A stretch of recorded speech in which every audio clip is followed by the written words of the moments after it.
Okay, we start recording. Let's start with our finite element methods class. So, as I said, this is going to be a tutorial lesson, right? So we're going to write content. We're going to go slowly. As I said, also some students tell me, yeah, you're going too slow. I have to play your videos at 2x. That's fine. I mean, if you can play my videos at 2x and understand, then you're doing great, right? So let's get started.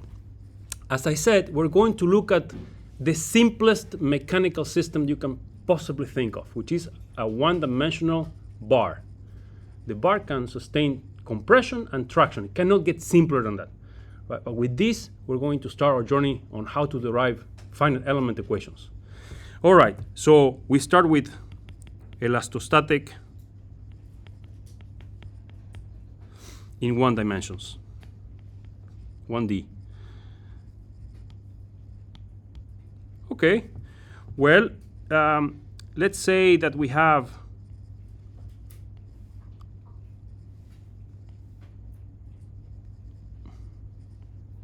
our bar, and now we're going to get a portion of this bar, and that portion is going to be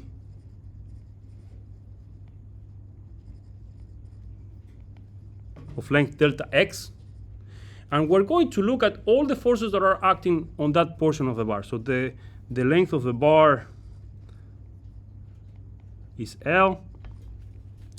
And then, well, we're going to assume that there is, this is going to be our force per unit length. We're going to define that as our force per unit length B, right? And I use B because when we extend this to 3 dimensions, this is going to be the body force, okay? So we keep the same notation. But this is going to be my force B. Then we're going to have a force here, which is my axial force.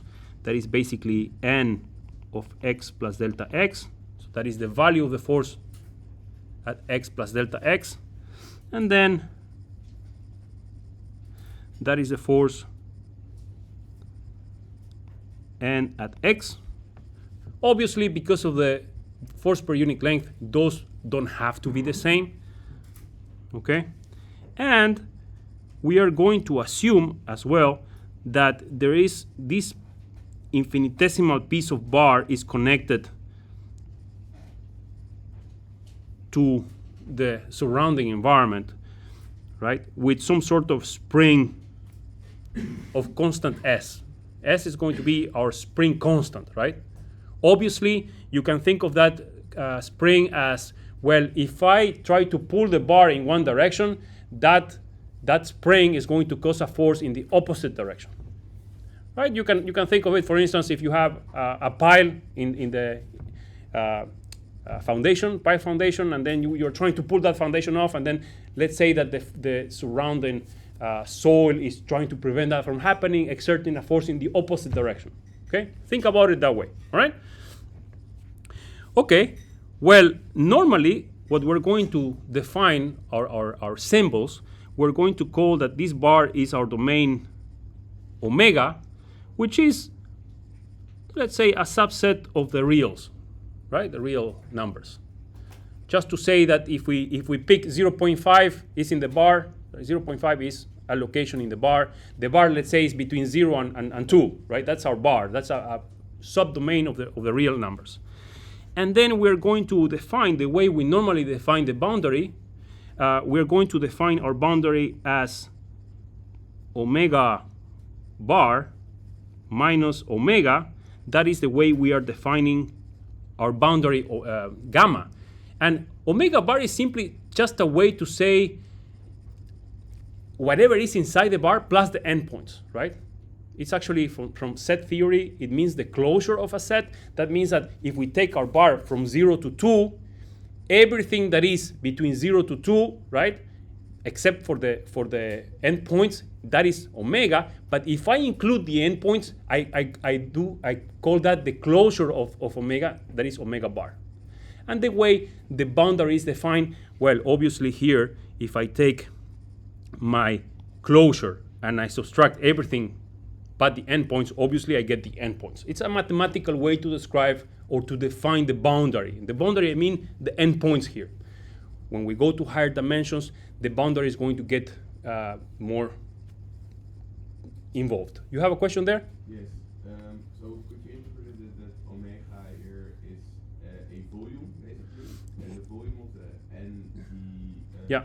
gamma is the area, basically. Well, boundary area. I am just plotting this as a volume, but it's actually a one-dimensional problem. Yes. So here, omega is some measure, some length, and then gamma is going to be the 2 points, right? So it's basically a one-dimensional problem, and so the measure in a one-dimensional problem is a length, right? And the points, the endpoints, have no measure, right? There is no, like, it's zero length. Okay, you have a question? In the previous, because I have different knowledge. Yeah. So we used to call prescribed things, prescribed elements with Yeah. with line on top. Yeah, we'll get there. Oh, okay. We will soon we'll get to the boundary conditions. Okay. Don't worry. I use the same. In set theory, we use that bar also to define the closure of a set. Okay, I see. Yeah. We will also use a bar to define prescribed conditions. You will see in a minute. Okay. All right. Well, we're also going to say that gamma, and this will come later, but that gamma can be basically defined as the union of two things. It could be, for instance, gamma u union gamma t, where u is where we're going to prescribe the displacement. T is the part of the boundary we're going to prescribe an axial force. We will get that to that. But the idea is that the way this is also normally defined is that gamma u intersection gamma t is equal to the empty set, meaning that they are not overlapping, and it doesn't really make much sense in a one-dimensional case. But remember, since we're going to do the same in 3D, this is basically saying that these parts of the boundary where you are prescribing boundary conditions are disjoint. They are not overlapping, right? It's either one or the other, but they cannot be both. That's all it says, okay? All right, you don't need to take photos because I will share all of this, huh? Yeah, it was for my dad. Ah, okay. All right, so now that we have our definitions, let's get to the actual equations that we're going to be solving. So we're going to have some further definitions here. A is going to be our cross-sectional area. B, as we said, is our force per unit length. Yeah. S, we said, is our spring constant, so we're going to call this a distributed spring. Again, distributed because it's acting at every point along the bar, right? Then E, as you know, is our Young's modulus.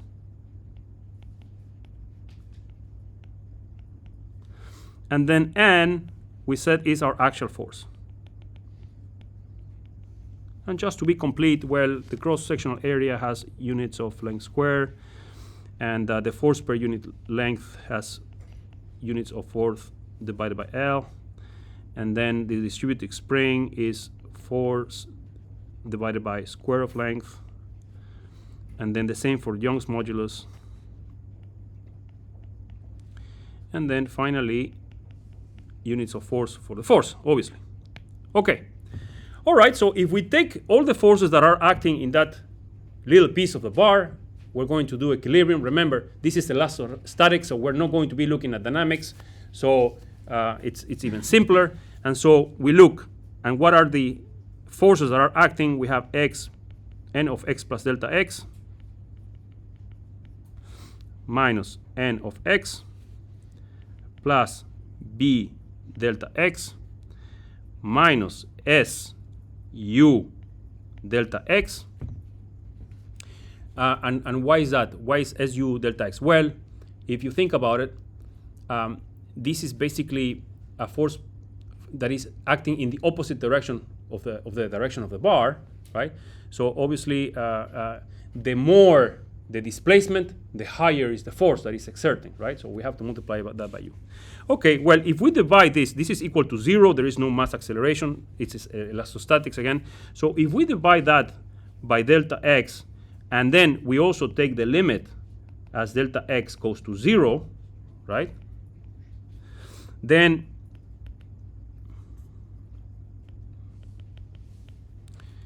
we get this expression, delta x minus n of x, and then we divide all that by delta x, plus b minus su is equal to 0. Well, what you see here, so when you take the limit of all these expressions, that is actually the definition of the derivative with respect to delta x of n of x plus b minus su equal to 0. Okay, so but what is n? N is our axial force. Now we're going to relate the axial force by stress, and you all know that the axial force is basically stress multiplied by the area of the bar, right? And now if we relate, we're going to assume that we have linearity, right? Linear relationship, our constitutive relation is going to be linear, so the relationship between stress and strain is linear.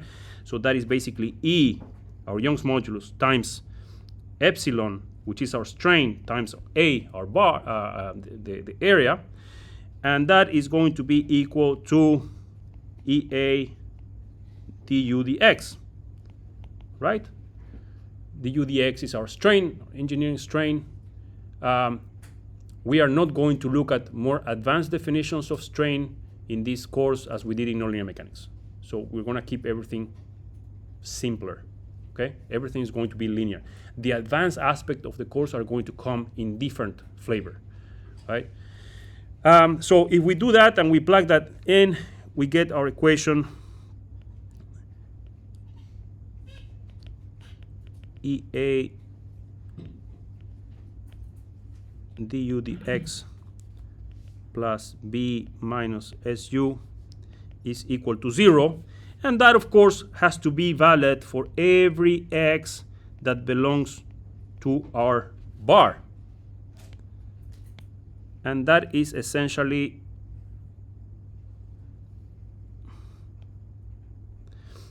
our governing differential equation. Yeah? Why are we multiplying s with u and delta x, which is like 2 times the measure, like 2 times the angle, right? So Yeah, because remember that this S is a distributed spring. That distributed spring, you have to multiply by the length it's acting to get the actual spring constant. yes, of course, Yeah? Okay. All right. So now that we have this expression, remember, this is our governing differential equation, and it has to be valid for every single point along the bar. Every single point, right? But of course, it's a differential equation, so we cannot know what the solution is unless we add what? Boundary conditions. And also from the nonlinear mechanics class, you know where I'm going with this. In order to fully define the boundary value problem, we not only need the governing differential equation, but we also need boundary conditions. And so there are 3 types of boundary conditions following what we did in nonlinear mechanics, right? You can have essential, also called Dirichlet. Can I have a quick question about this? Because I read your book about this, and then Yeah. you defined the boundary conditions as a combinations of Dirichlet, Neumann, and Robin. Yeah? But you always said that the book mentioned them in pairs. So I was questioning why. Yeah. Do they come also? Well, in the book, in the one-dimensional case, we mentioned them in pairs because you have only 2 points.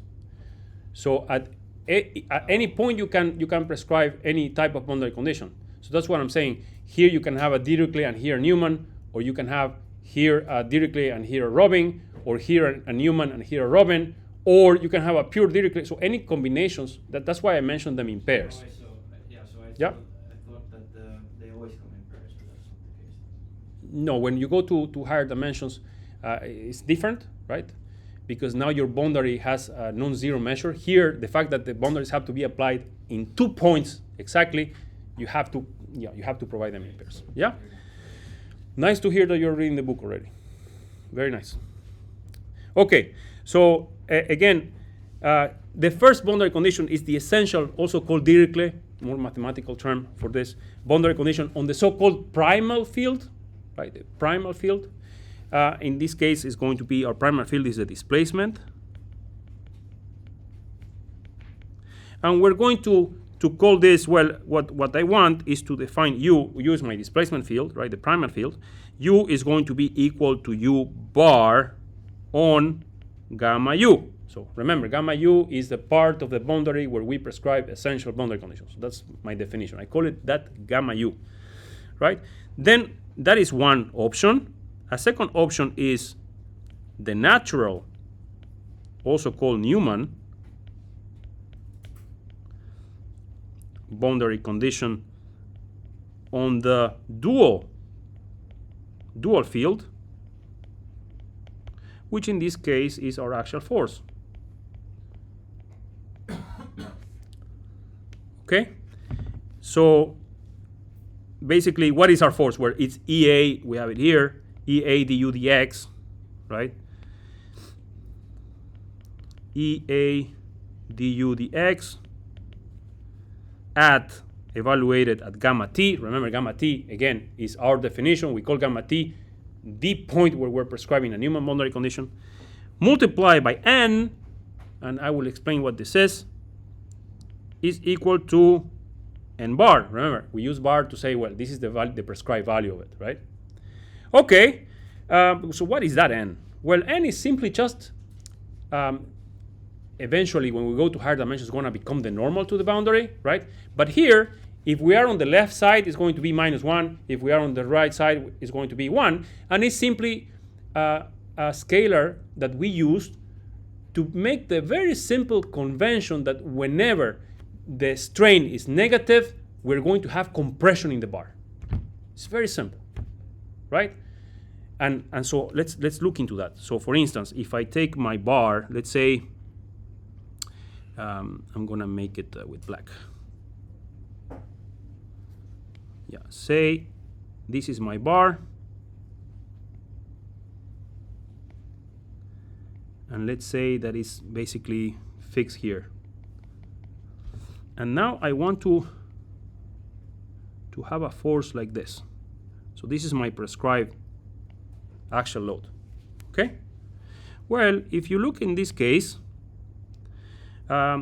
what is the force? Well, EA du dx n is equal to n bar, right? Well, in this case, we said that by convention, we're going to say whenever we have a compressive, like compressive axial load, then we have negative strain. So this guy here, this should be less than 0. This guy here is going to be equal to -1, right?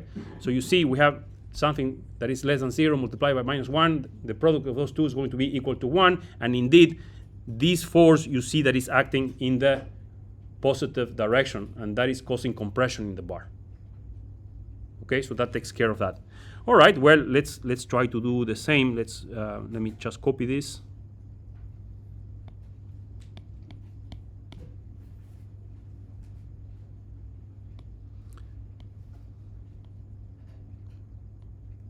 Okay, so now let's say that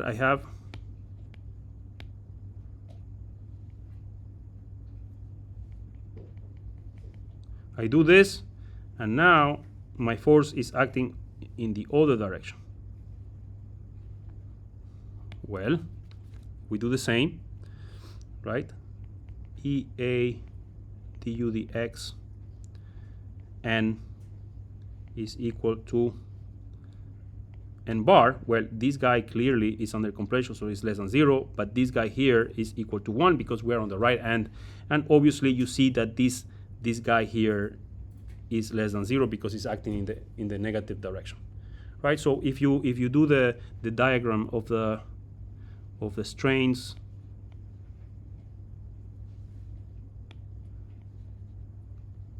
of the displacement, let's say this is u as a function of x. You see that, for instance, this case here is going to go like this. So we have negative strain, so the slope of that is negative, right? So du dx is less than 0, right? And it goes to 0, so here is 0, right? Because, of course, u at the end is clamped, so it's 0. And then if we do the same and we copy that,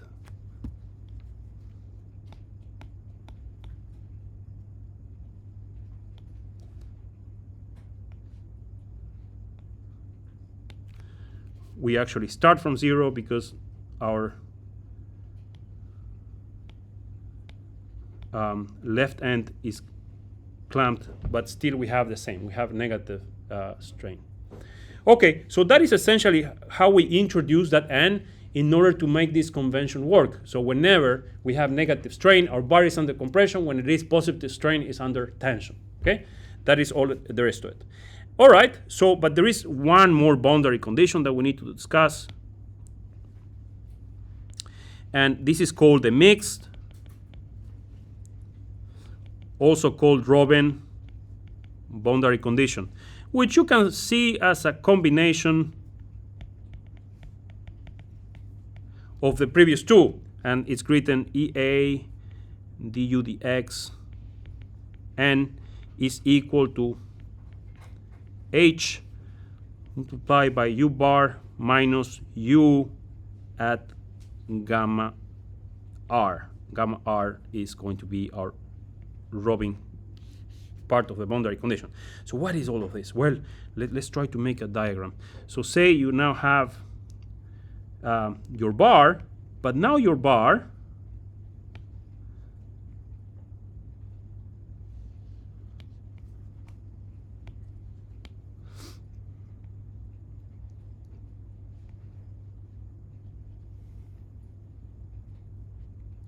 now is connected through a spring with constant H. So this is basically U bar is what I want to prescribe.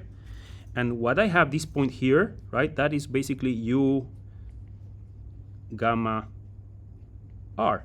That is going to be the displacement at that location. Gamma R is that point of the bar. So what does this mean? Well, what this means is that essentially my force is going to be H multiplied by the difference between these two.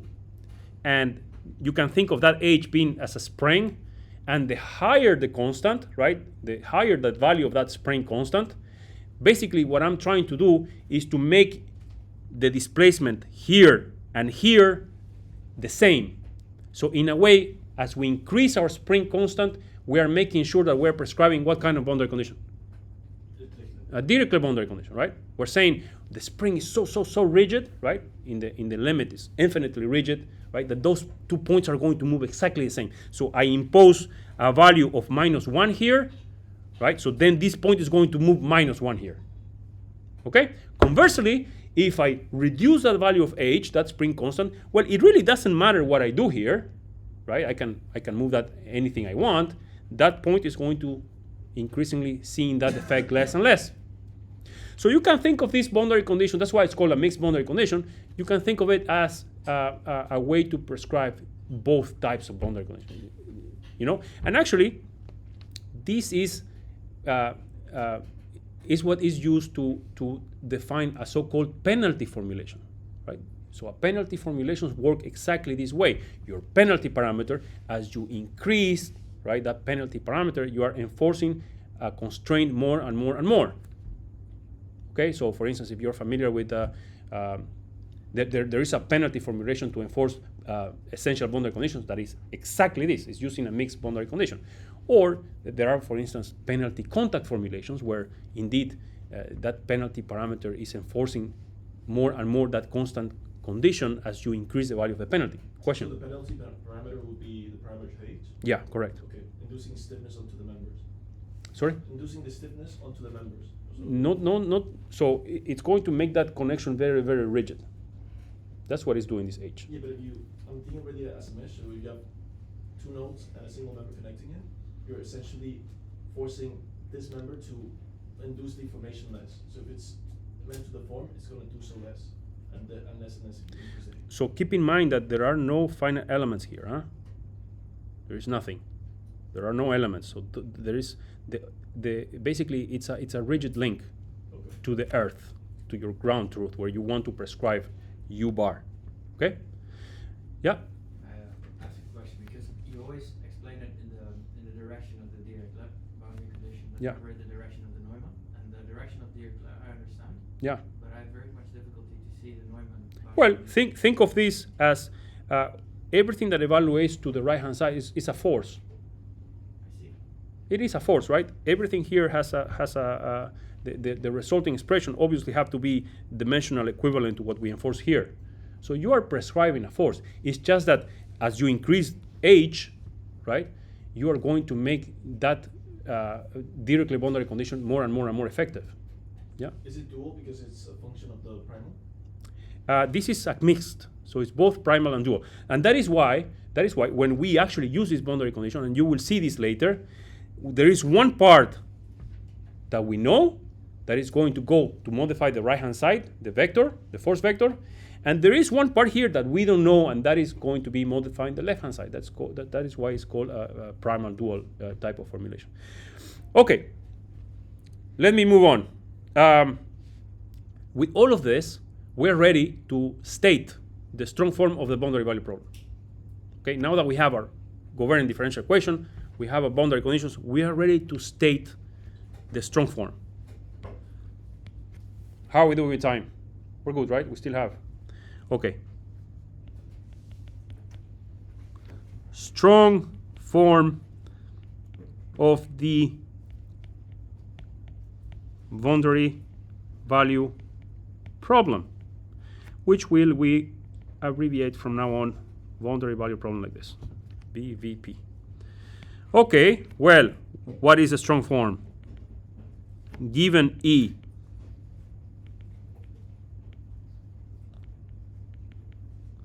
and these very weird looking symbols, what do they mean? Well, it's basically the way you define a function.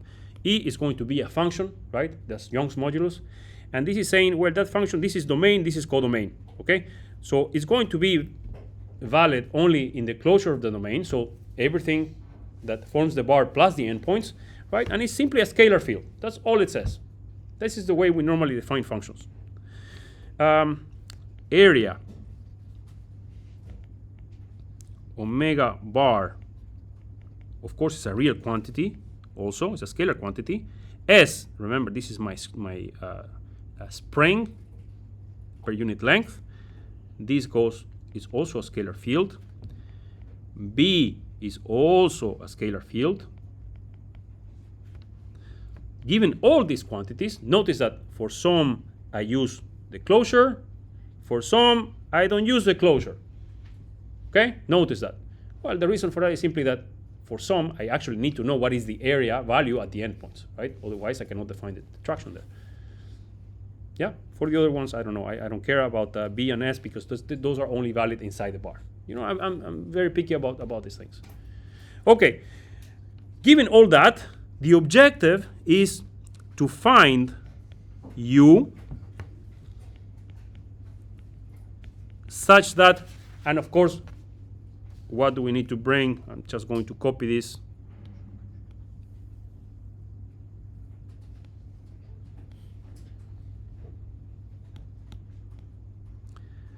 Such that my differential equation is satisfied at every point along the bar with boundary conditions. And here's where the pair comes, because we have 2 points, we need to set boundary conditions in those two. And again, any combination is allowed. So I'm going to say, for instance, U is equal to U bar on gamma U. And let's say EA du dx n is equal to n bar on gamma t. So here I am assuming that one point, I didn't say which point, but I say one point is going to have a prescribed essential boundary condition. The other one is going to have a prescribed natural boundary condition.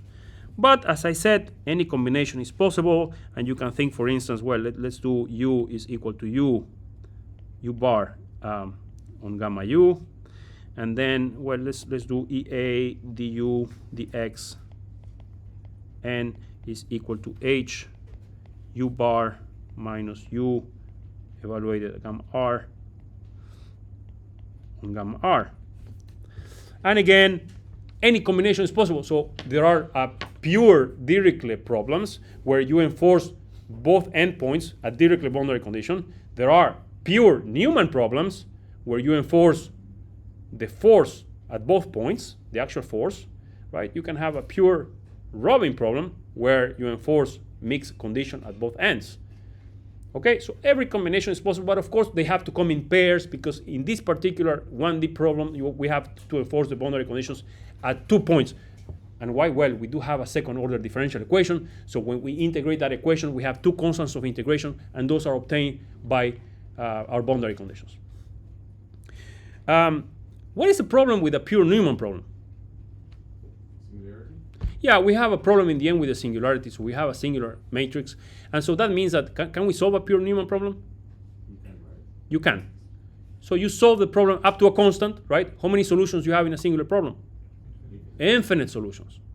So if we want to obtain the stress or the strain in a problem, is any solution good for us? Yes. Okay. So, yeah, you have a question there. About singularity, it's basically a rigid body motion in that scenario, right? Correct. We have to restrict the rigid body motion to remove the singularity from our system. But we will get there. So don't get scared. Those of you who don't follow more or less what's going on, don't get scared. We're going to go through all of these very, very carefully so that we all understand what's going on. This is very, very restrictive. We're saying, wow, now we have our differential equation that we derive from scratch, from just looking at what's happening at a very, very small piece of element. And now we are saying this has to be valid for every single point along the bar. How many points do you have in the bar? Infinite number of points. So at every point along the bar, I have to satisfy that condition. Plus boundary conditions. That in 1D is feasible. It's very easy to do. But when we go to higher dimensions, getting to satisfy the differential equation and the boundary conditions at every single point is too much of an ask. Yeah, it's too even impossible to get. Actually, most problems don't have an exact solution. And so in the next lecture, we're going to relax this restriction. I'm going to say, well, maybe we don't want to satisfy this at every point-wise, right? Maybe we want to recast the problem in a form that it is not going to be the exact solution. It's just going to be an approximation of the exact solution, but it is going to be good enough for my purposes, right? I mean, we are engineers. Do we need exact solutions? We don't. We are happy to, yeah, it's good enough. We go back to our bosses and we say, yeah, it's look good. Look at the stress. It's good. But how do you know? Well, because I took Alejandro's class on advanced finite elements, and he told me how to get an approximation of the exact strain energy, and I did that, and I did convergence analysis, and I can tell you for real that my stresses here at the boundary are almost zero. There is no traction, and I checked this. And your boss is going to be, you get a raise next month. Okay, guys, any questions so that we stop the video? No? Okay, we stop the video here, and we will continue with the weak form in the next lecture.